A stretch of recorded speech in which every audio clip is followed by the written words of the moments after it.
All right, so thank you all for bringing your whole selves with you tonight. We're going to do a little centering exercise, and then I'll tell you what we've got planned. Just in case anyone doesn't know the event that they are at, you are at the event called Love Rising.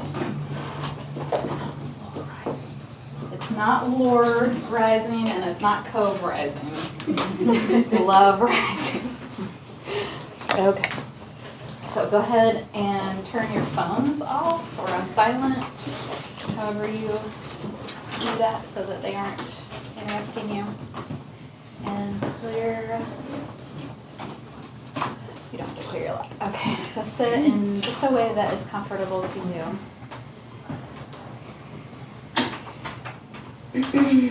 And you can leave your eyes open or you can close your eyes, whatever feels most comfortable. And start to just notice your breath.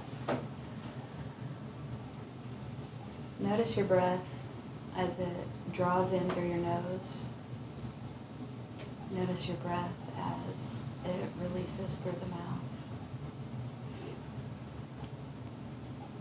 And just become very, very close to the breath.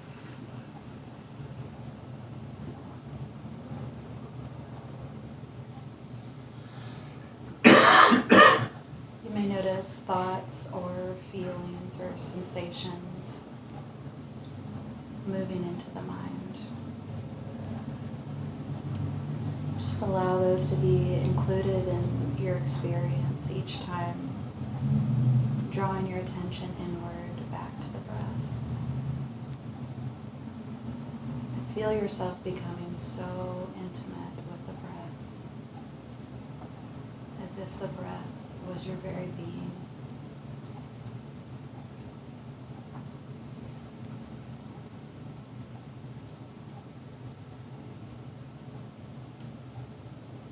With every exhale, feeling yourself dropping down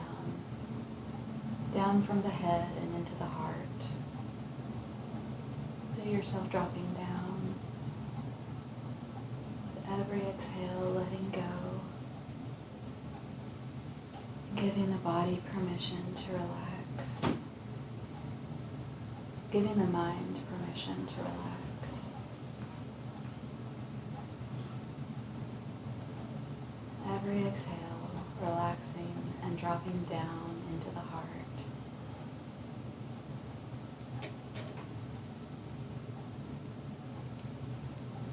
Feeling yourself so close to the breath. And now very, very, very gently begin to bring your attention back to the body. Coming all the way into the here and now.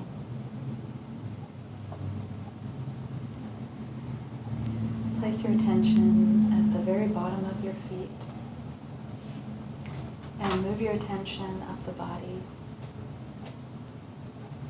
And when you reach the very top of your head, take in a deep breath and open your eyes.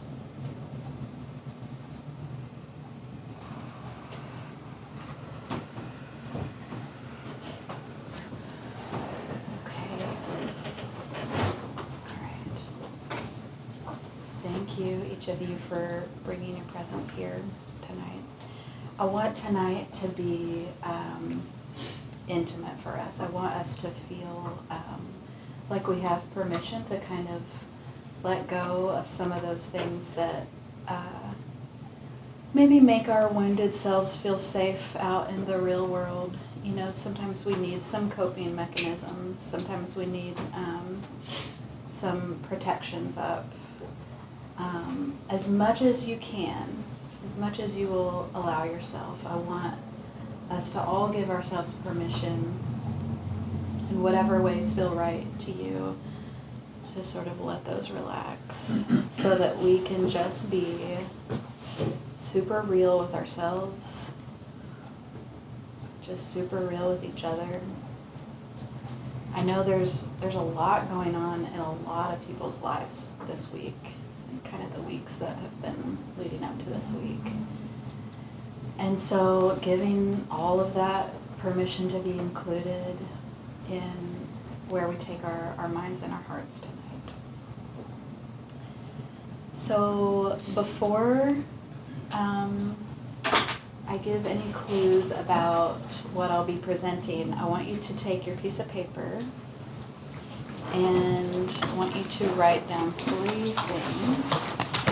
First, I want you to fold your paper like this, okay? And so on one part, on the top part, you'll write these 3 things. Okay. So write A. Okay, so A is I am 2, and then write the first thing that comes to your mind. I am 2. Okay.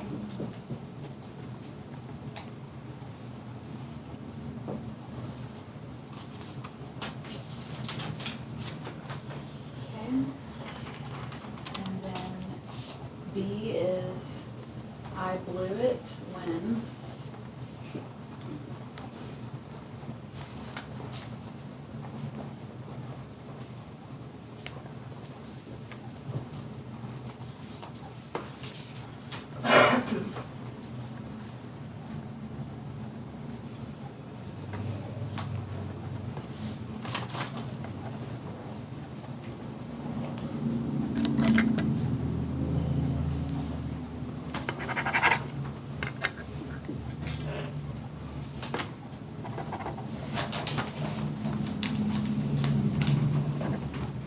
And then C is I wish my life had been more.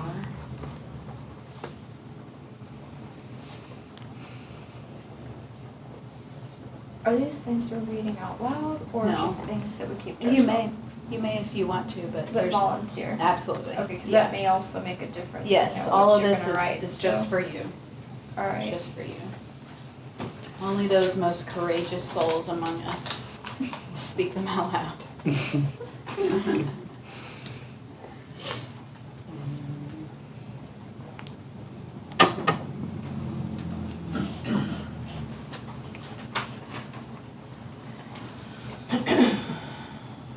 Okay. And now, okay, so if you've got these things written here, then I want you to fold your paper like this, okay? And then turn it like this, and then right here, you're gonna write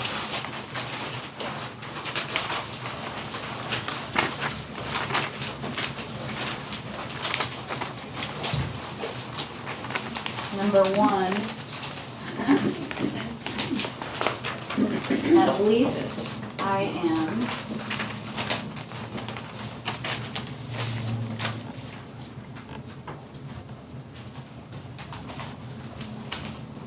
Is this on another top?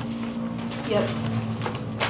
Yep, fold it and then flip it, and then right here, write number 1. At least I am.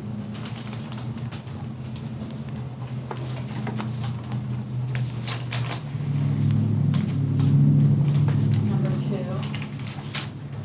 I'm glad I give others.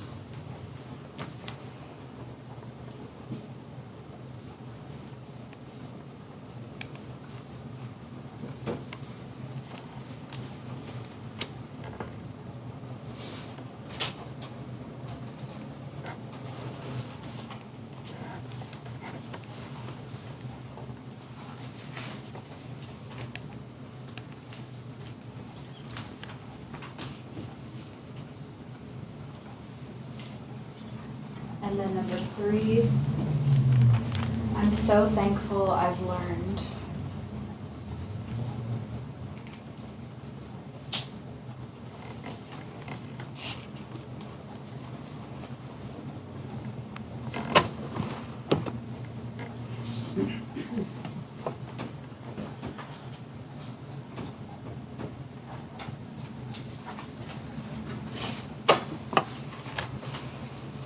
Okay.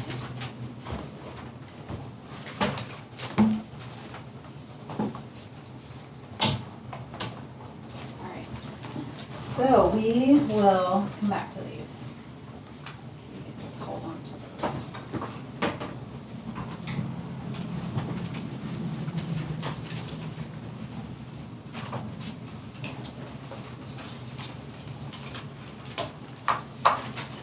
Right.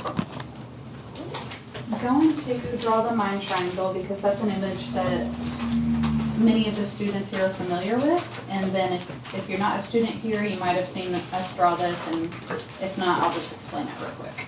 So it's a very simplified two-dimensional diagram of our mind. And so the conscious mind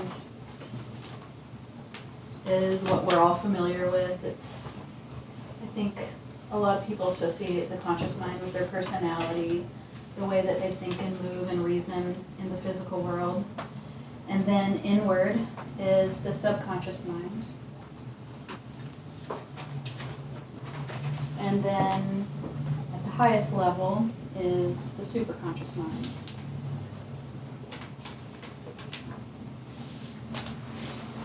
And this is important for tonight, so I'm going to go ahead and write these. So in the subconscious mind, there are 4 levels of mind. And as a student here, you can learn to put your attention in each of those levels with awareness and know yourself there. There's the lower astral, there's the upper astral, and there's the mental.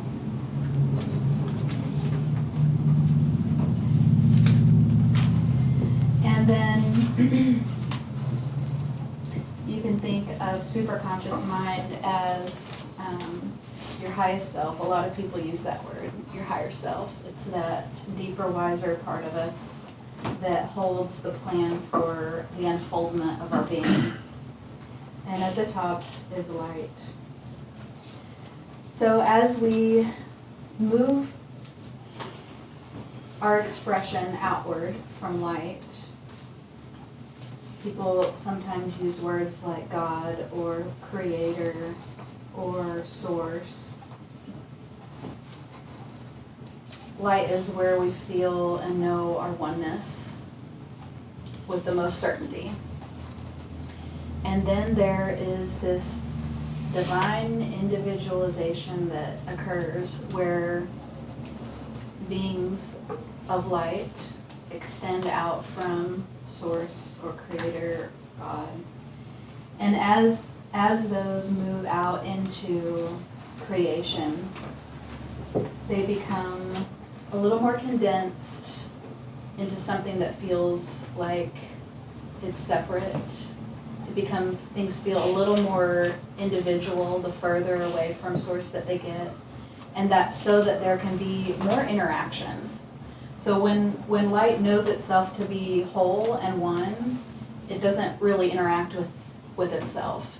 But as it individuates, as it becomes unique expressions of itself, those unique expressions, they can interact.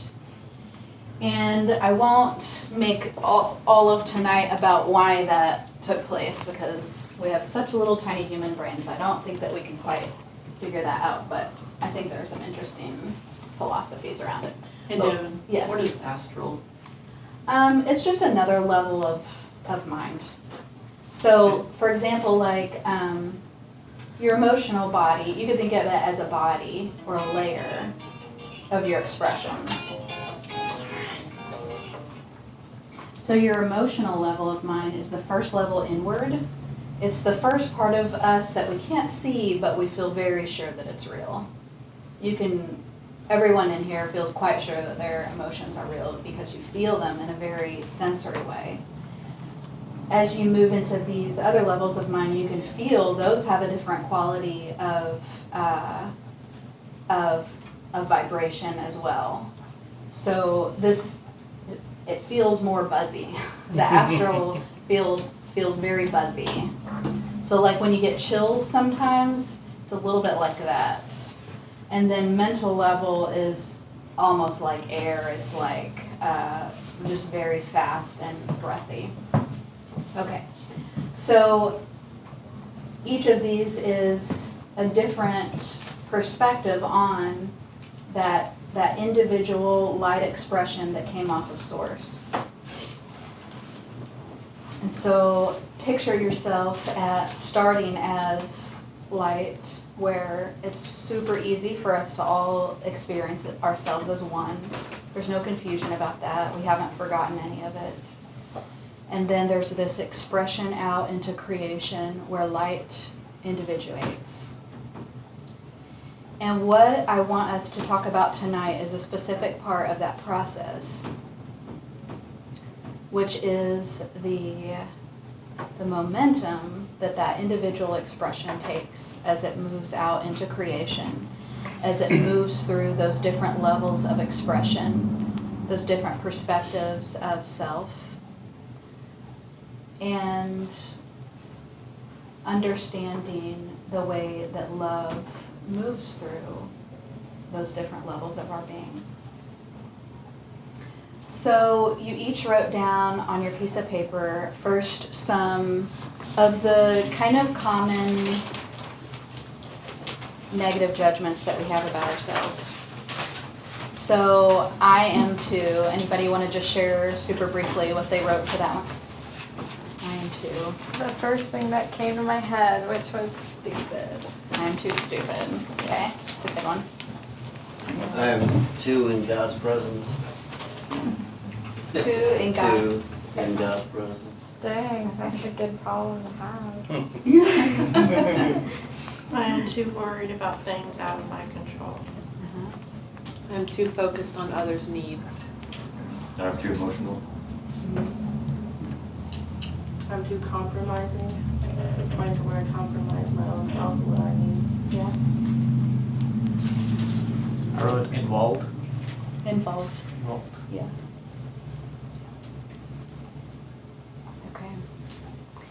And then flip your page over. And what did you write for number 1? At least I am Here and present. here and present. Did you, I was gonna say pure of heart. Pure of heart. Yeah. I'm sorry. Yeah, heck. Kidding. Giving? Who said that? Heidi. Heidi. Okay. Growing and learning. Loving, hardworking, kind. I put, at least I am me. Yeah, I had that one. I also wrote the same. Then I put I love you. At least I'm here today. Yeah. What'd you say, I'm sorry? At least I'm here today. Oh, Yes. there you go. Awesome.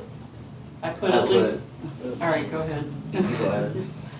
I put at least I am refusing to settle and involving in all areas of my life and presence. I put, at least I am has saved me.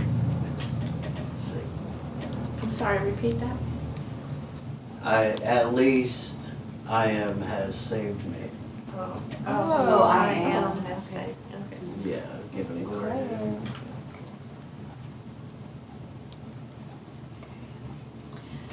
Okay. Does anyone see, before I give my little talk about love, does anybody see a connection between what they wrote for A and what they wrote for number 1? Yeah. See that? Okay. So here is a place where a lot of us get stuck. And it's easy to get stuck here because in our conscious minds, where we spend most of our waking life, we feel very separate. We perceive ourselves as a very separate being. And so it's easy to get stuck when we feel separate. And I think the hardest part about that feeling stuck and separate is the sense of being separate from love. And I hear people use all kinds of different words to describe that, but it's essentially the source of pain, is that feeling of somehow I am separate from love. Somehow this thing that I am too, it separates me from love. And then we try and compensate for that by seeing, well, but at least I am. But even that keeps us in that kind of separate self category. So what I want us to look at is a little different angle on those things that feel like they separate us from others, or separate us from love, or separate us from our real, most authentic selves. It's all the same thing. When I first started practice intuitive reporting with Brian, I had some early experiences where I would be waking up from the intuitive reporting expression, where my attention would be right here between the lower and upper astral, so in subconscious mind where we're more connected.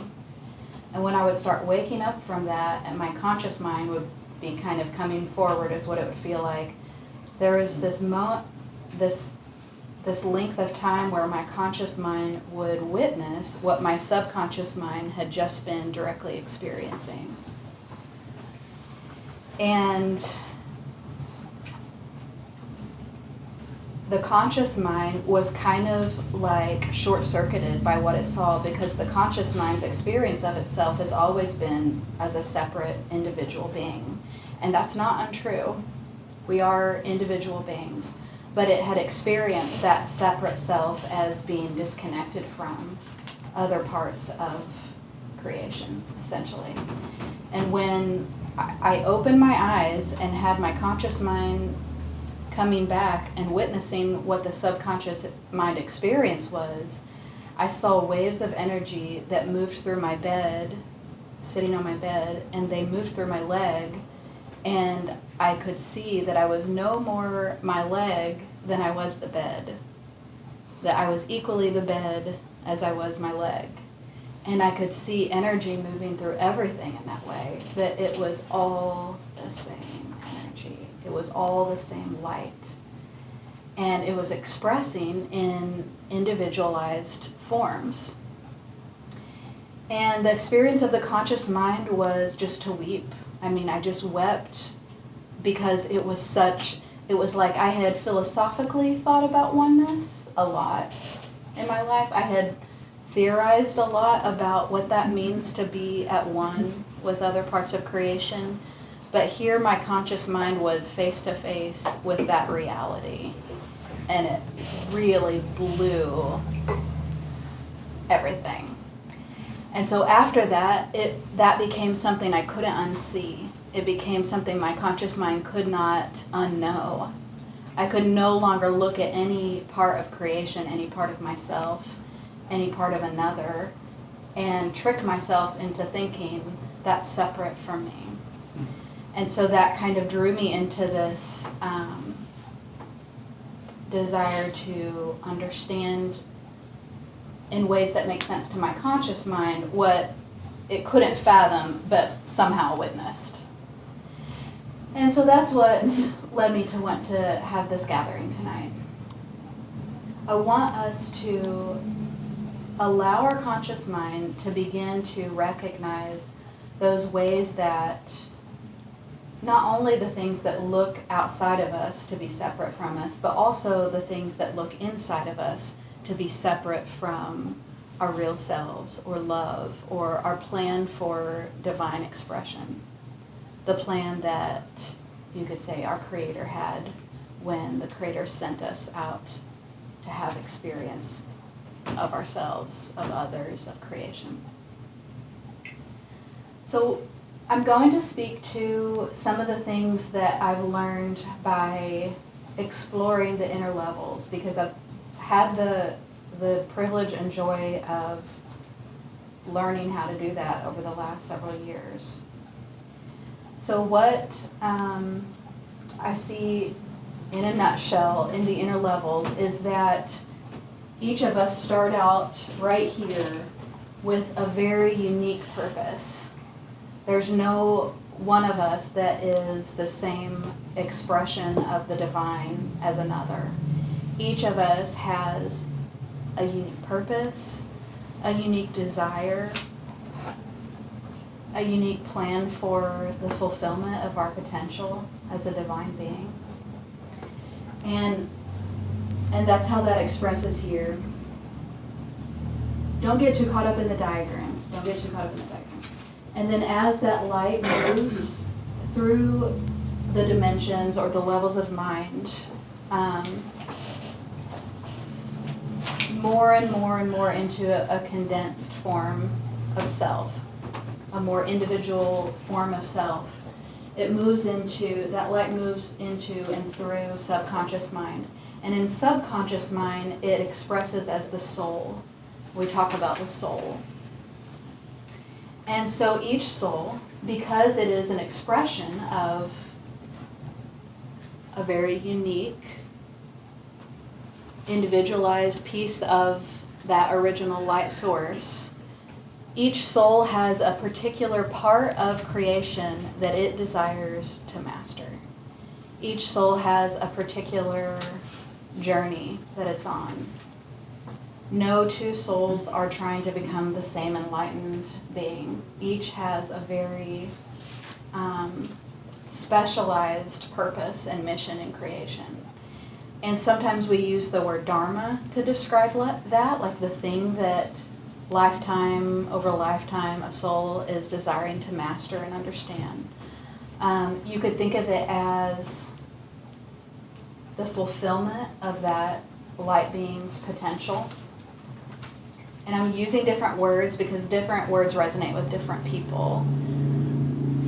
I'm wanting you to think of like a whole ball of light and like a piece extends from it, but it's never separated from it. It's always connected, and so it's extending out.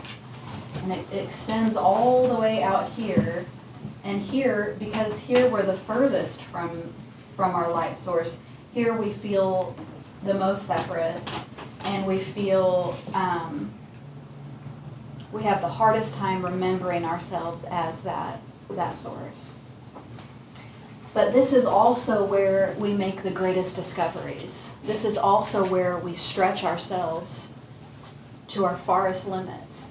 This is also where we are like brave explorers on the edges of creation, not knowing which expression is the most fulfilling. And so we have all these experiences in a human lifetime that are designed to support the fulfillment of that individual soul, or the coming into knowing of that individualized piece of light that extended out originally from source. And because each of those light beings has a different desire, something that it is specifically interested in, that will manifest here in subconscious mind as many different life experiences. And so you might see a soul that is very interested in mastering the consciousness of freedom. And so that soul will pick many lifetimes that have many different expressions of freedom.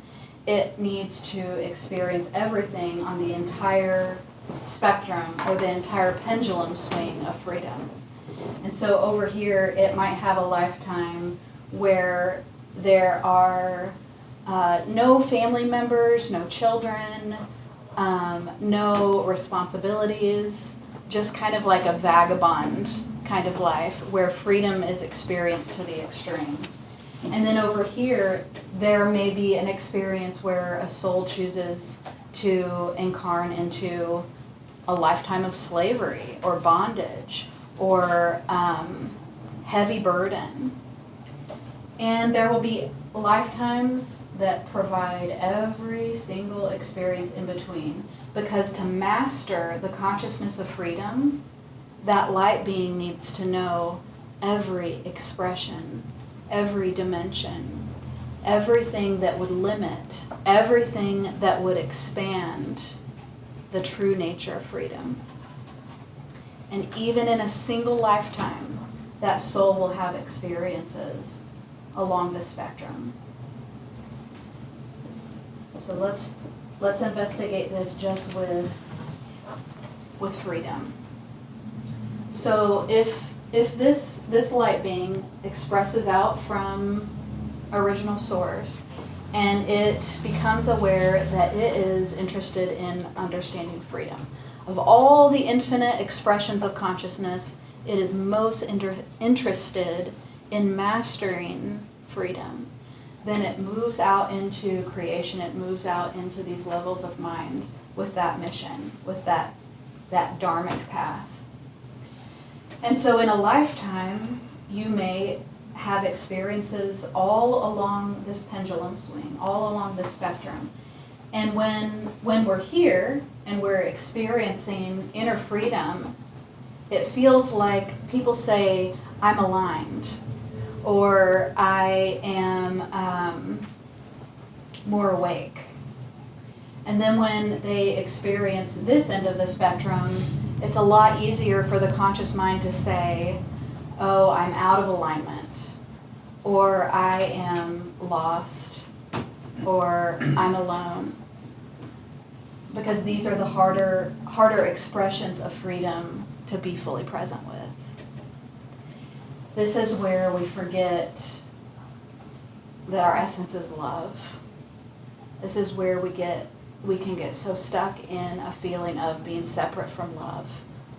And so what I want us to explore tonight is a different way of learning to be with ourselves when we're here. Because all of us, no matter what your dharmic path is, whether it's freedom, whether it is divine joy, whether it is harmony, or revolutionizing, or communication, or instigation, or conclusion, whatever it is that your light being is most interested in, you'll find yourself at every point along the spectrum, because your soul is not interested in just hanging out here. If it was just interested in hanging out here, guess what? It would have stayed right here. It would not have taken this journey. It took this journey because it wanted to master all of this so that it could give the value of this mastery back to the whole, back to where we're all connected. And then once there's the fulfillment of this divine potential, then it, for lack of a better word, is uploaded back up into divine source, so that source has had the experience of coming to know itself in a way that is fulfilled. So what I see when I look at a person's past lives is there's always a very clear theme. There's always this incredible devotion to what that soul is after. And you can see that a soul will choose lifetimes that will challenge it the most. Sometimes a soul will take a break and it'll say, look, that life as a slave was really hard. Now this life I'm going to be a vagabond and not responsible to anyone. And so there's this very direct choice, complete free will. There's guidance, but it's made with complete free will to incarnate into lifetimes that will fall along this spectrum of what the soul is desiring to accomplish, to master. So with that understanding, how do we be with ourselves when we're here with as much love and acceptance and grace and compassion as we can be with ourselves when we're here? So I'm going to put the words freedom and entrapment, because I think that we can all relate to that. One way that I think we can do this is by looking at our experiences in this life and seeing how each of them, whether we saw them through a lens of negativity or positivity, whether we experienced them with pain or pleasure, I want us to begin to look back at just this one lifetime at what those experiences have been and to begin to see that they're actually not separate, they're actually all part of a whole devotion of the soul. Okay, so I want you to look at your paper at number B. Okay, so B.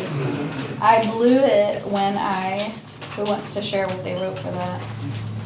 When I made negative choices towards myself during COVID. Okay, so, negative choices. Okay, anybody else? I said I blew it when I spoke too much. Okay. When I ran away. Okay. I did not communicate. When I ignored and, oh, sorry, go ahead. How about separation? Say that again? Separation. Okay. When I ignored and silenced my own intuition.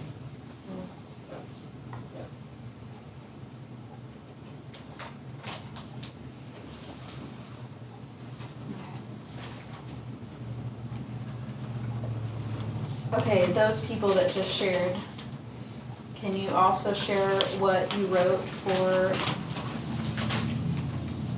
number 2? I'm glad I give others My compassion. Close See? enough. My patience. patience. Compassion.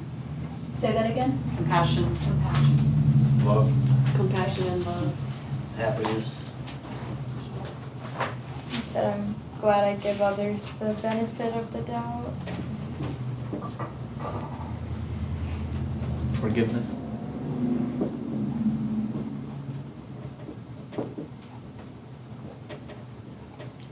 Okay. So I'm going to draw some parallels here, and it might not be with the same people, but I think these are pretty universally related to. Okay, so for someone who is here to master forgiveness, do you see why a soul that desires to master forgiveness might choose experiences with some of these? An experience of running away, for example, either from ourselves or another person or a lesson. A soul that desires to master forgiveness has to have places to master forgiveness. And so those places where they are mastering forgiveness are not out of alignment. They're not mistakes. They aren't off of the divine path. They aren't falling backwards. I hear that a lot. They're none of those things. This experience, running away, is directly in alignment with the mastery of forgiveness. It's directly in alignment with the mastery of freedom. You have to feel the density of running away from that which is in the life to expand. You have to feel the pain of that for there to be a propulsion towards the potential of freedom. Those things don't exist separate from each other. To understand the value of forgiveness, you have to have things in your life and people in your life to practice forgiving. And the deeper the soul's desire to master forgiveness, the deeper those lessons and those wounds will be. For a light being that desires to master compassion, do you see how a light being that desires to master compassion might choose some of these experiences? It might choose an experience of making negative choices. So things that feel self-defeating. If I have made choices that hurt myself, there's then the perfect curriculum to both practice and receive compassion. And so for a light being that desires to master compassion, there will be a whole life curriculum of experiences where compassion is needed, either to show the self or to show one who seems to have hurt the self, to show one who seems to need the self. There will be experiences all along this entire spectrum where you're the one giving compassion, where you're the one needing compassion, where you're the one feeling lost from compassion, where you're the one teaching about compassion, where you're the one learning about compassion. And so when we're in the teacher role in life, it feels so good, like we've landed somewhere. And there's a ton of value in being in those roles in our life, where we're the givers, where we're the teachers, where we're the servers. And it's easy in those times to feel like love is here, love is here. I want us to begin to give our conscious mind permission to see that equally love is here. Equally love is in those moments when someone needs your compassion and you don't give it. You don't give it. You don't know how to give it, or you refuse to give it. There's an understanding that the soul is developing in a profound moment like that, where a need is perceived and there's either not the willingness or the capacity to give that. There is a profound understanding that is available there. There's a profound understanding that's available when everything that we thought we needed to know to give compassion or to offer forgiveness or to experience freedom doesn't mean shit. Everything that we thought we had figured out, it turns out not to be the answer anymore. We need to have those experiences where it feels like everything that we've been building all crashes down, and there's finally the opportunity to begin to build a new perspective on freedom, a new perspective on compassion. Maybe one perspective on compassion is rescuing everyone from their pain. My kid gets hurt, I'll go talk to that kid that said that mean thing. I'll take care of this. That feels like compassion. Or, oh, this friend of mine needs money to pay their rent. Well, I'll swoop in and pay the rent. That feels like compassion. Or, oh, this person is coming up against their ego. I'm going to be totally present with them as they honestly face their ego. That feels like compassion. Each of those steps is real, and each of those is a valid perspective that's needed for a soul that's here to master compassion. For a soul that's here to master fortitude, it might be that a completely different perspective is needed at all those different points that I just described. So they might not be the one that would rush in and pay their friend's rent, because that light being is not here to master compassion, it's here to master fortitude. And so that human, that conscious human might say to that friend, what are your resources? So you don't have the income that you relied on, so what else do you have that could be a financial resource right now? And stay with that friend until they connect to all the resources that otherwise they were blind to. Or someone's dharmic path might be creativity. And so they don't see it as a problem at all that their friend can't pay the rent. This means that now they can go become a traveling artist with them in their bus. And that's what they're mastering. And so it's not that any one of us needs to master the same things. And this is why we teach meditation. This is why we teach the kind of self-connecting practices that we have for students at the school.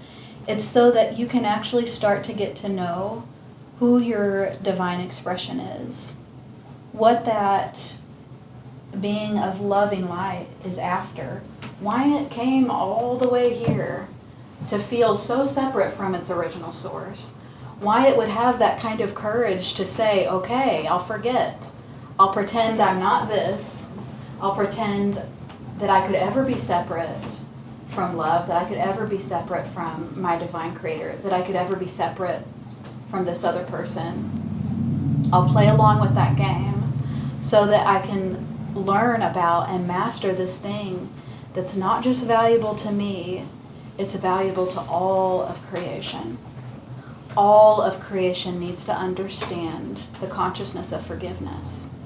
And so if that's the path that you're here to serve, your devotion is for all of us. Your devotion is for all of us. Everything that you witness in consciousness, the things that our human brain would label failures, the things that our human brain would label successes, the things that our human brain would label hate, the things that our human brain would label love, the things our human brain would label rejection, the things our human brain would label acceptance. Every time you witness an expression in consciousness, you are the divine beholder of that which you see. Rather than judging it, rather than believing it to cause you to be separate from anything that you are, from anything that you came from, draw it in. Imagine yourself to be a love that is so expansive, so infinite, that every experience along this spectrum you can welcome in. None of it has the power to separate you from your divine essence. No mistake can give you any evidence of your value. No success can add anything to you that is needed. Everything that arises within your consciousness is the Creator saying, this is what I would have you to see next. This is what I would have you to know next. This is what I need you, specifically you, to behold and know and draw into yourself and learn how to love. Learn how to see through the eyes of love, both within yourself and in humanity, in another person who you see as your lover, in another person who you see as your enemy. It's all needed. It's all needed. And this is so hard, and I hear so much confusion even in the world, in fact, specifically in the world of spirituality, because there's a lot of emphasis on enlightenment and aligning with the higher vibrations like love and joy, and transcending the lower vibrations like anger or jealousy. And I want us to learn how to bring the eyes of love to all of it, because it is all needed for the mastery that you are here for. You cannot understand the value of freedom in creation without understanding every expression in consciousness that would limit it, that would hide it, that would suppress it, that would fake it, that would deny it. And so be equally as present and equally as devoted and equally appreciating of that which you are when you're present with every single point on the spectrum, because you're here to hold it all. You're here to receive it all. And you're here to bring the essence of who you are, which is love, to it all. What I want us to begin to practice, because it's a big leap from the way that our brains are trained. Our brains are trained, and I am not even going to get off on this soapbox, but our brains are trained to make A's so we measure up, make the right kind of income so that we look responsible and feel like we've done right, or whatever words go with that. To be a good friend who's always there for everyone and always willing to sacrifice our own needs to put everyone else's needs first. There's just all these ways our brains are conditioned. And so this will not occur in your life on any kind of autopilot. This requires so much intention. So much intention. To begin to give your human permission to see its failings and its mistakes and its low vibrations, as a completely necessary and divine part of the fulfillment of your light being potential. You will not experience awakening without awakening every single part of the spectrum that you came here for.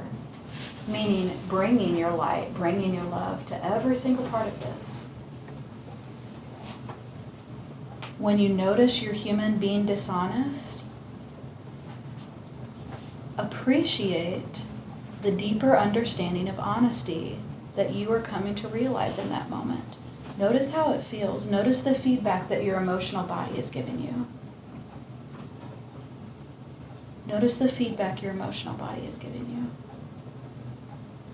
And when you make choices that feel honest or transparent or vulnerable, notice the feedback that your emotional body is giving you. Allow yourself to be fully engaged with the mastery that you are achieving in either of those moments.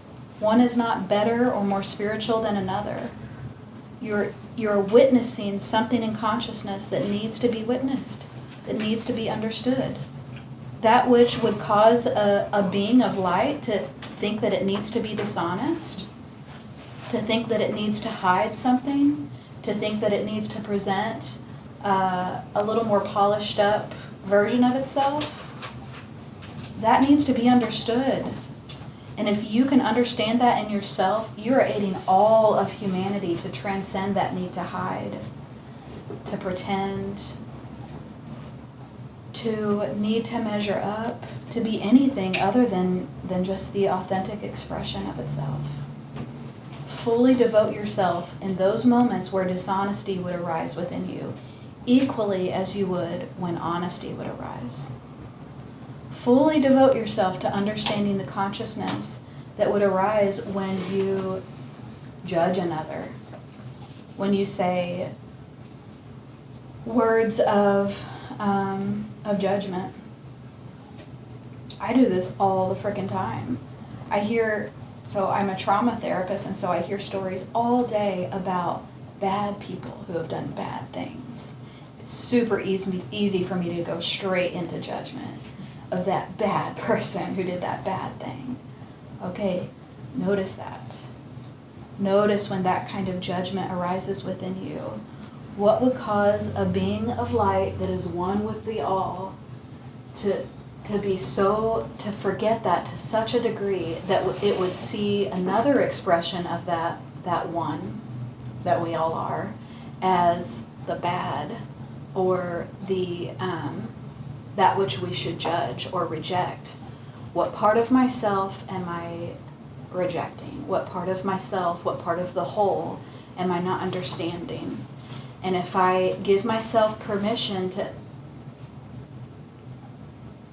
not know in an intellectual way, but to allow in an experiential way myself to be infinite love, to be infinite forgiveness, then can I bring that one in that I've judged?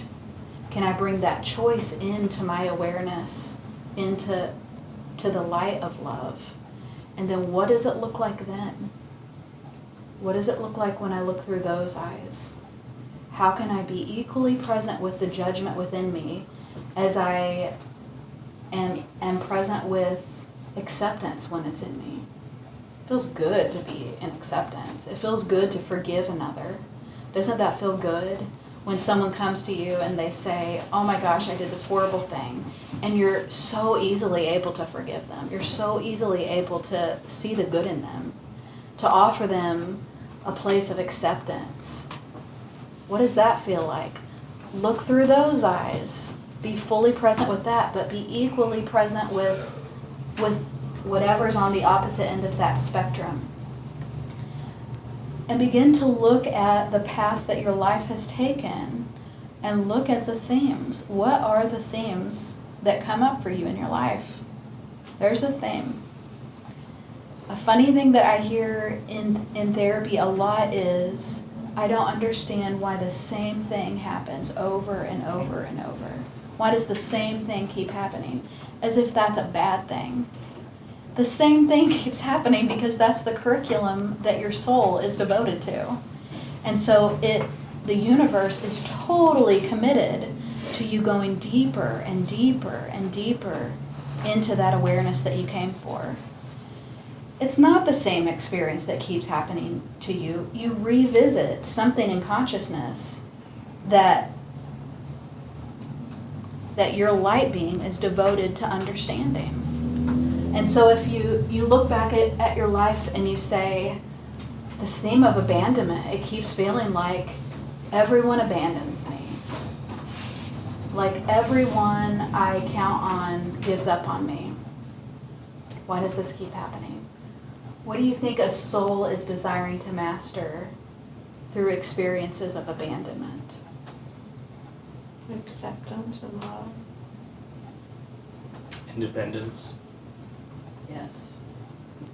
Acceptance, love, independence, It could also be connection. connection,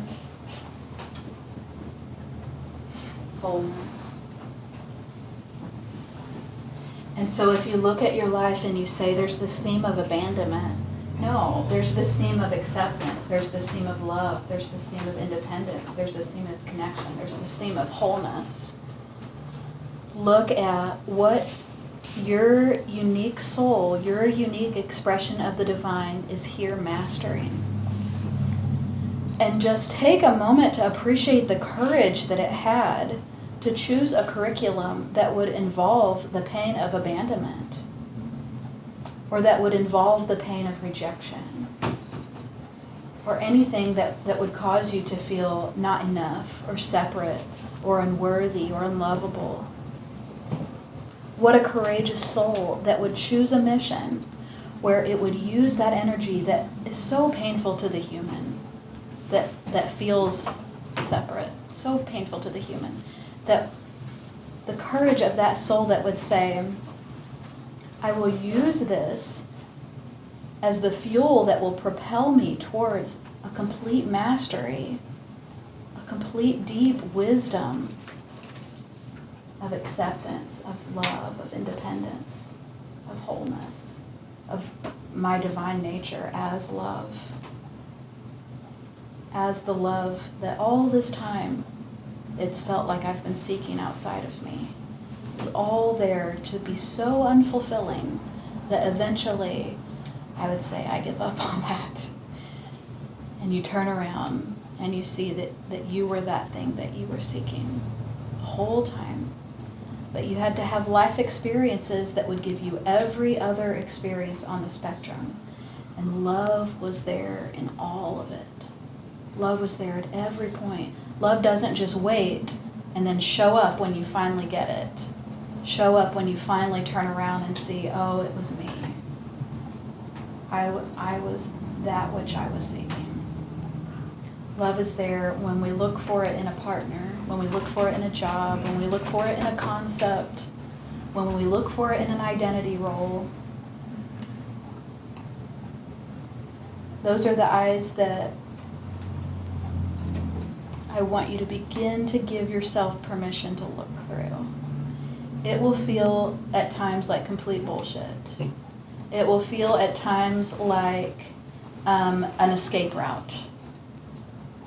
It'll feel like that at times, but come back to it. Go deeper. Be more honest. Be more forgiving. Every day, image yourself as that loving light where you started, where you really are. Image yourself as that, being totally able to include every single part of this spectrum, totally able to welcome it in. Loneliness, yes, come in. Let me understand loneliness so that I can bring my love to loneliness, so that in humanity, loneliness can be healed and received in such a way that it becomes aware of its complete inclusion. I was just wondering, when the soul chooses your body, is it chosen before you are conceived or after? The life path selection process is based on what a soul wants to learn. And so it'll look for bodies, it'll look for life experiences that would give it the opportunity to master that in a deeper way. So there's this kind of trajectory that humanity is on, and so potential paths can be seen from the inner levels that are not bound by linear time. That does not take away free will. So those things aren't opposed. Sometimes they can feel opposed. And so it's just the soul seeing what human experience that is on a trajectory to occur within the physical realm of creation would give me, a soul, the opportunity to practice that which I'm desiring to master. And then there's a kind of communion that happens between the soul energy and the human energy where they're working together to fulfill that part of the mission. So it sounds like what you're saying, whether it's the freedom side of the pendulum or whether it's the bondage side of the pendulum, the body too is exactly designed for the soul's mission. Yes. It is selected because it will be in alignment with the soul's mission. So it's not that the soul says, I want to master freedom, and so I'm going to make this human be a prisoner of war. It sees, okay, humanity is on this trajectory of evolution, and because there is still so much not understood within humanity, there are conditions that would produce a life of a human as a prisoner of war. Sad as that is, those conditions exist. And so a soul that desires to master freedom may say, I choose to unite with that human and to be the loving presence that is with that human throughout their lifetime, so that we can work together to understand the essence of freedom.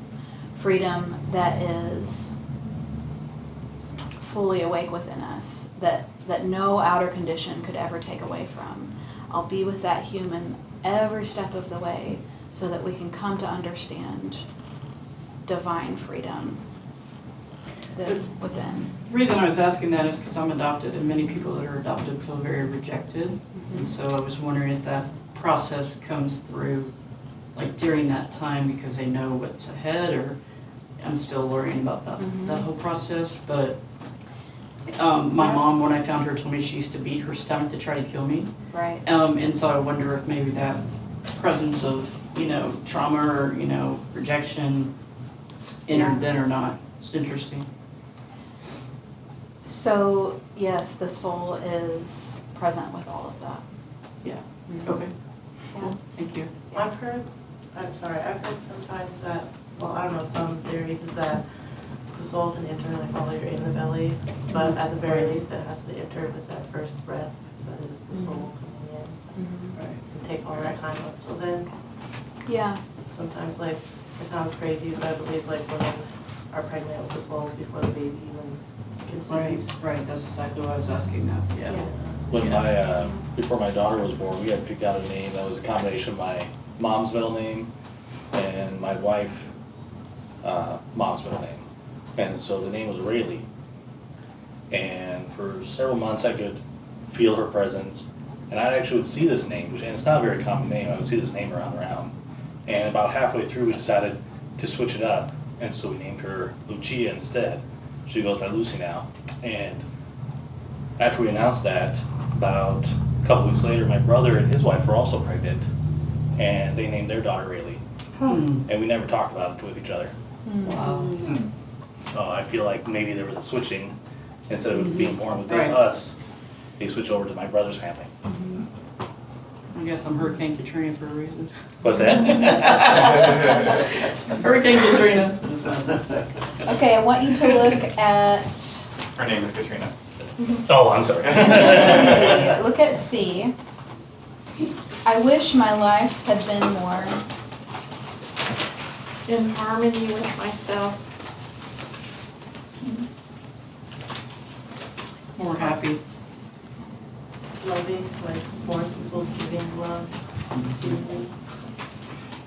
I said more rich, but like rich like a cake is rich, not rich like a Yeah. billionaire. Cake is rich, I like that. More conscious sooner. Yeah. peaceful.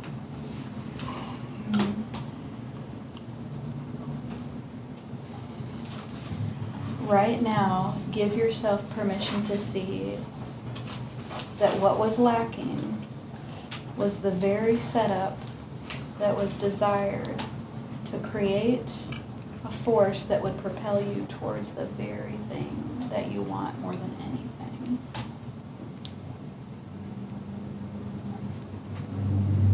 Just give yourself permission to look at it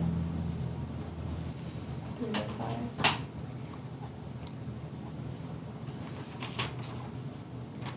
And then number 3, I'm so thankful that I've learned how to. Who wants to share? Accept the teachings of this school and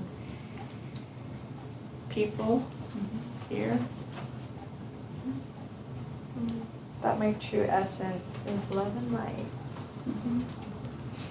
That I am enough. And I'm learning moderation. Mhm. Not hold grudges and tell those I love how I feel. Mm. Thankful that I've learned the meaning of family, getting to create my own. Yeah.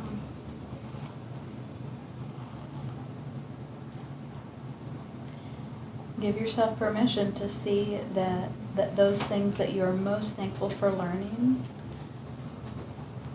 were born from those experiences of lack. Were born from those experiences that we judged as loss, as less than, as mistakes, as failures. Those were, at every point in the way, those were the exact moments that we needed to witness in order to develop that understanding that you just described. And see it as an expanding.